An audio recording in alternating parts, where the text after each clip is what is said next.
नमस्कार दोस्तों, स्वागत है आपका यूनिक आवाज़ में। यूनिक आवाज़ की प्रस्तुति में आज आप जानेंगे हिंदी भाषा में विलियम शेक्सपियर पर एक अद्भुत अनूठा नोट जो परीक्षोपयोगी के साथ साथ साहित्य प्रेमियों के लिए बड़ी ही रोचक होगी।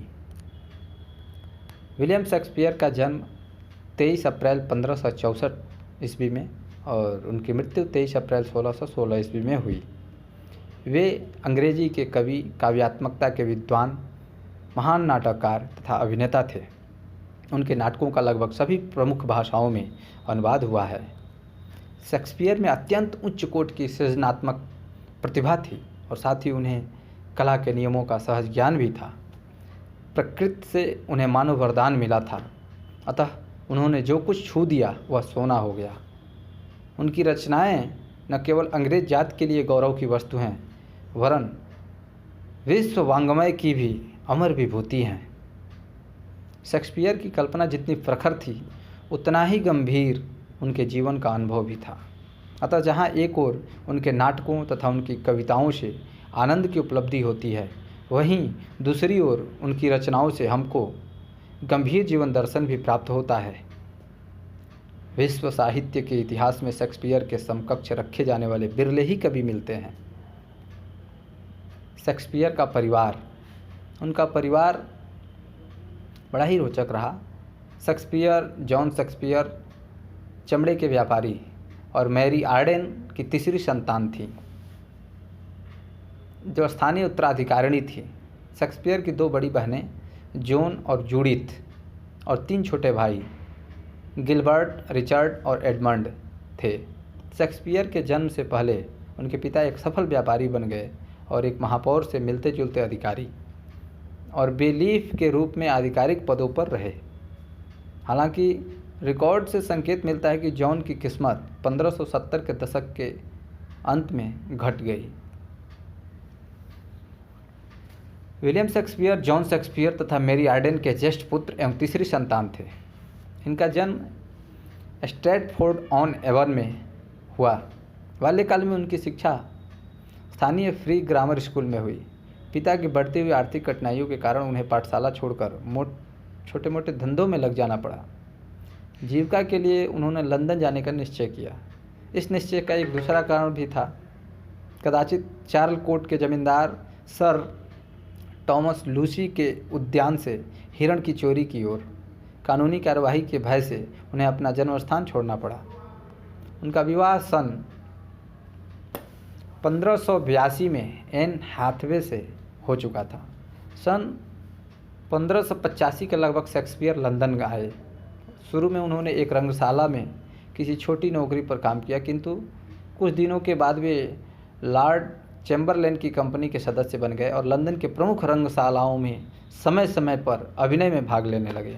11 वर्ष के उपरांत सन 1596 में ये स्ट्रैटफोर्ड ऑन एवन लौटे और अब इन्होंने अपने परिवार की आर्थिक व्यवस्था सुदृढ़ बना दी। सन 1597 में इन्होंने धीरे धीरे नवनिर्माण एवं विस्तार किया।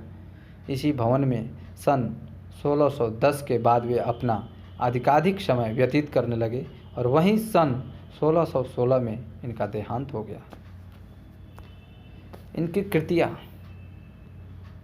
शेक्सपियर की रचनाओं के तिथि क्रम के संबंध में काफ़ी मतभेद है। सन 1930 में प्रसिद्ध विद्वान सर E.K. चैम्बर्स ने तिथि क्रम की जो तालिका प्रस्तुत की, वह आज प्रायः सर्वमान्य है। तब भी इधर पिछले वर्षों की खोज से तिथियों के संबंध में कुछ नवीन धारणाएं बनी हैं।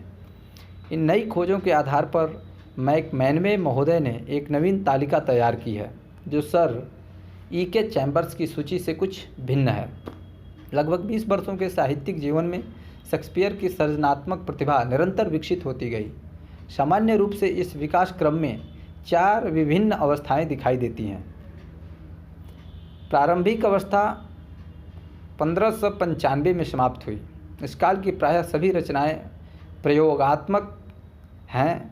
शेक्सपियर अभी तक अपना मार्ग निश्चित नहीं कर पाए थे, अतएव विभिन्न प्रचलित रचना प्रणालियों को क्रम से कार्यान्वित करके अपना रचना विधान सुस्थिर कर रहे थे।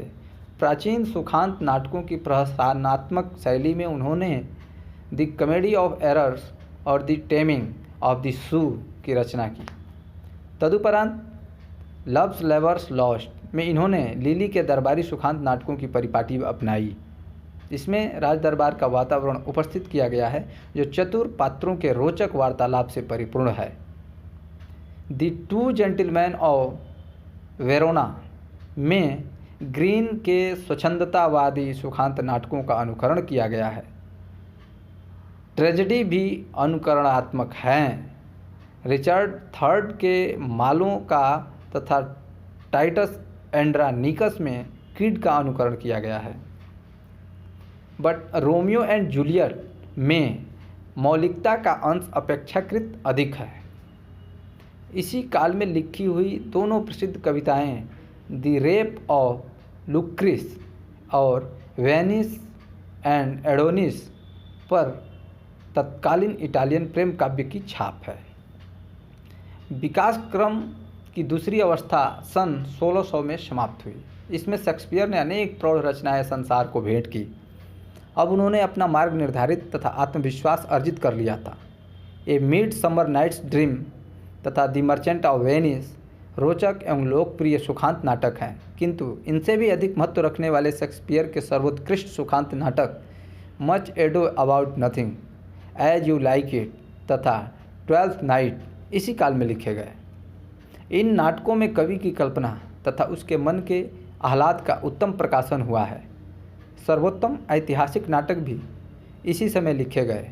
मार्लो से प्रभावित रिचर्ड द्वितीय उसी श्रेणी की पूर्ववर्ती कृत रिचर्ड तृतीय से रचना विन्यास में कहीं अधिक सफल है। हेनरी चतुर्थ के दोनों भाग और हेनरी पंचम जो सुविख्यात ऐतिहासिक नाटक हैं, इसी काल की रचनाएं हैं।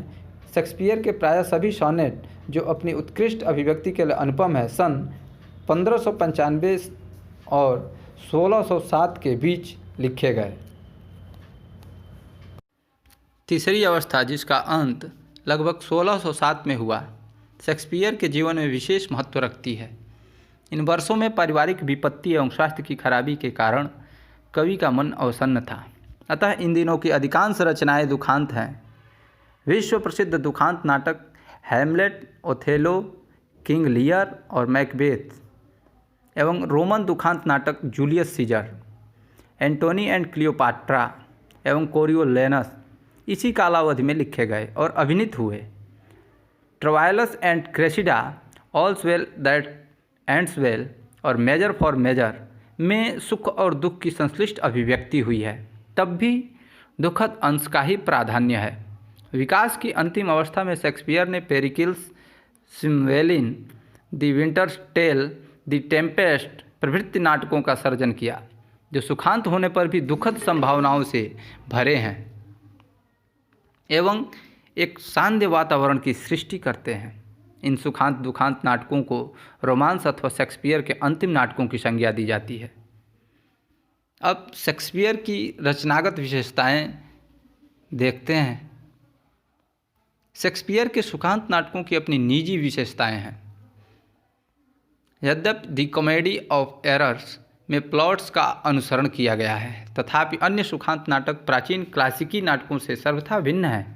इनका उद्देश्य प्रहसन द्वारा कुरूपताओं का मिटाना तथा त्रुटियों का सुधार करना नहीं, वरन रोचक कथा और चरित्र चित्रण द्वारा लोगों का मनोरंजन करना है। इस प्रकार के प्रायः सभी नाटकों का विषय प्रेम की ऐसी तीव्र अनुभूति है जो युवकों और युवतियों के मन में सहज आकर्षण के रूप में स्वतः उत्पन्न होती है। प्रेमी जनों के मार्ग में पहले तो बाधाएं उत्पन्न होती हैं, किंतु नाटक के अंत तक कठिनाइयां विनष्ट हो जाती हैं और उनका परिणाम संपन्न होता है। इन रचनाओं में जीवन की कवित्वपूर्ण एवं कल्पना प्रवण अभिव्यक्ति हुई है और समस्त वातावरण आह्लाद से ओतप्रोत है। शेक्सपियर का परिचय कतिपय उच्च वर्गीय परिवारों से हो गया था और उनमें जिस प्रकार का जीवन उन्होंने देखा उसी का प्रकाशन इन नाटकों में किया है। दुखांत नाटकों में मानव जीवन की गंभीर समस्याओं पर प्रकाश डाला गया है। इन नाटकों के अभिजात कुल उत्पन्न नायक कुछ समय तक सफलता और उन्नति के मार्ग पर अग्रसर होने के उपरांत यातना और विनाश के शिकार बनते हैं। उनके दुख और मृत्यु के कारण हैं। इस विषय पर शेक्सपियर का मत स्पष्ट रूप से अभिव्यक्त हुआ है। नायक का दुर्भाग्य अंशतः प्रतिकूल नियत एवं परिस्थितियों से उद्भूत है, किंतु इससे कहीं बड़ा कारण उसकी चारित्रिक दुर्बलता में मिलता है। प्राचीन यूनानी दुखांत नाटकों में नायक केवल त्रुटिपूर्ण निर्णय अथवा त्रुटिपूर्ण दृष्टिकोण के कारण विनष्ट होता था, परंतु कदाचित ईसाई धर्म और नैतिकतावाद से प्रभावित होकर शेक्सपियर ने अपने नाटकों में नायक के पतन की प्रधान जिम्मेदारी उसकी चारित्रिक दुर्बलता पर ही रखी है। हैमलेट, अथेलो, लियर और मैकबेथ, इन सभी के स्वभाव अथवा चरित्र में ऐसी कमी मिलती है जो उनके कष्ट एवं मृत्यु का कारण बनती है। इन दुखांत नाटकों में दोहरा द्वंद्व परिलक्षित हुआ है, आंतरिक द्वंद्व एवं बाह्य द्वंद्व दोनों भी। आंतरिक द्वंद्व नायक के मन में, उसके विचारों और भावनाओं में उत्पन्न होता है और अपनी तीव्रता के कारण न केवल निर्णय कठिन बना देता है, अपितु कुछ समय के लिए नायक का आशुल विचलित भी कर देता है। इस प्रकार के आंतरिक द्वंद्व के कारण नाटकों में मनोवैज्ञानिक सूक्ष्मता और रोचकता का आविर्भाव हुआ है। बाह्य द्वंद्व बाहरी शक्तियों की स्पर्धा और उनके संघर्ष से उत्पन्न होता है, जैसे दो विरोधी राजनीतिक दलों अथवा सेनाओं का पारस्परिक विरोध। शेक्सपियर के प्रमुख दुखांत नाटकों में रक्तगत एवं भयावह दृश्यों की अवतारणा के कारण अत्यंत आतंकपूर्ण वातावरण निर्मित हुआ है। इसी भांति हत्या और प्रतिशोध संबंधी दृश्यों के समावेश से भी अवसाद का पुट गहरा हो गया है।